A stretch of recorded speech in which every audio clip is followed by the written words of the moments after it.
मंडळी, आज आपण बनवलेली ही रवा भजी बघा.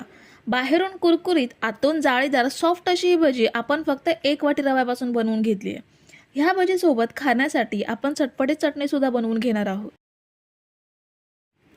सर्वात आधी आपण 1 वाटी रवा ह्या भांड्यामध्ये घेऊयात. मी इथे हा साधा जाडा रवा घेतलाय.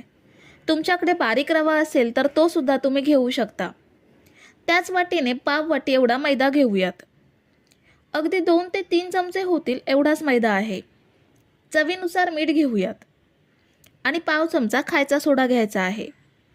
ह्याऐवजी इनोचा सुद्धा वापर करू शकता.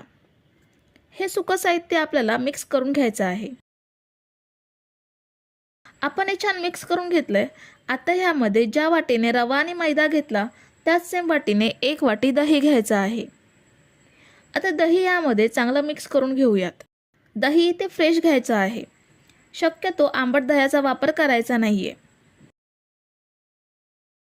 तर हे बघा, दही आपण छान मिक्स करून घेतलंय. आता ह्यावरती झाकण ठेवून 20 मिनिटे रवा छान भिजवून घेऊयात. रवा भिजेपर्यंत आपण भजीसोबत खाण्यासाठी चटणी बनवून घेऊयात. मिक्सरच्या जारमध्ये 1 वाटी ओलं खोबरं घेऊयात.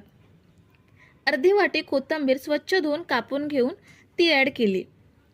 तिखट हिरव्या मिरच्या 3 घेतल्यात. मिरच्यांचं प्रमाण तुम्ही आवडीनुसार कमी जास्त करू शकता. 1 इंच एवढं आलं स्वच्छ धुवून कापून घेतलंय. 7 ते 8 लसणीच्या पाकळ्या घेऊयात. 1 टीस्पून जिरा घ्यायचा आहे. 1 चमचा साखर घेऊयात. चवीनुसार मीठ घ्यायचं आहे आणि अर्धा लिंबाचा रस ॲड करूयात. लिंबाचा रस आणि साखर वापरल्यामुळे चटणीला छान चटकदारपणा येतो. आता थोडंसं पाणी घेऊन आपण हे छान बारीक वाटून घेऊयात.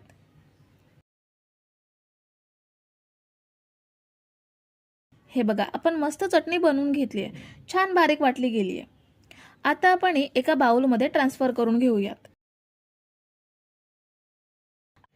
रवा भिजवून 20 मिनिटं झाली आहेत. रवा छान भिजला गेलाय.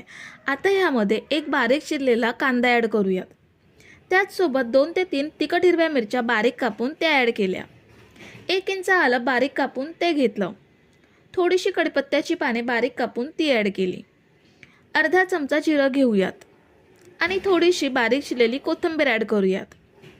आता हे सगळं छान मिक्स करून घेऊयात. मीठ आपण आधीच ॲड केलंय त्यामुळे अजून मिठाची आवश्यकता नाही आहे आणि पाणीसुद्धा ह्यामध्ये घेण्याची आवश्यकता नाही. दह्यामुळे बॅटरला अगदी परफेक्ट ओलावा येतो. हे बघा, आपण हे छान मिक्स करून घेतलंय. आता गॅसवरती कढई ठेवली आहे.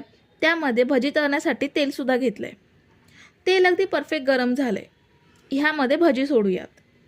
हात थोडा ओला करायचा आणि भजी सोडायची, म्हणजे पटापट भजी तेलात सोडली जाते आणि बॅटर हाताला चिकटून राहत नाही. जर तुम्ही इथेपर्यंत रेसिपी बघताय तर रेसिपीला एक लाईक जरूर करा. तेलात सोडल्यावर लगेच भजी परतून घ्यायची नाही. हलका रंग चेंज होत आला की ह्या पद्धतीने भजी परतून घ्यायची. आता मीडियम गॅसवरती ही भजी छान फ्राय करून घेऊयात. संध्याकाळच्या चहाच्या वेळी किंवा पाहुणे चहाच्या वेळी येणार असतील तर अगदी पटकन होणारा कुरकुरीत खमंग असा पदार्थ आहे. घरी नक्की ट्राय करू शकता आणि कोणीही बनवेल एवढा सोपा आहे. भजीला मस्त सोनेरी रंग आलाय. आता ही तेल निथळून काढून घेऊयात. ही बघा, मस्त कुरकुरीत भजी तयार आहे. कांदा भजी तर नेहमी बनवत असाल, पण एकदा ही रवा भजी बनवून पहा, खूप छान लागते. तर मंडळी, रेसिपी कशी वाटली हे कमेंट करून नक्की सांगा आणि व्हिडिओला न विसरता लाईक करा. रेसिपी तुमच्या मित्रमैत्रिणींसोबत शेअर करा आणि चॅनलला सबस्क्राईब केलं नसेल तर लगेच सबस्क्राईब करून घ्या. थँक्यू.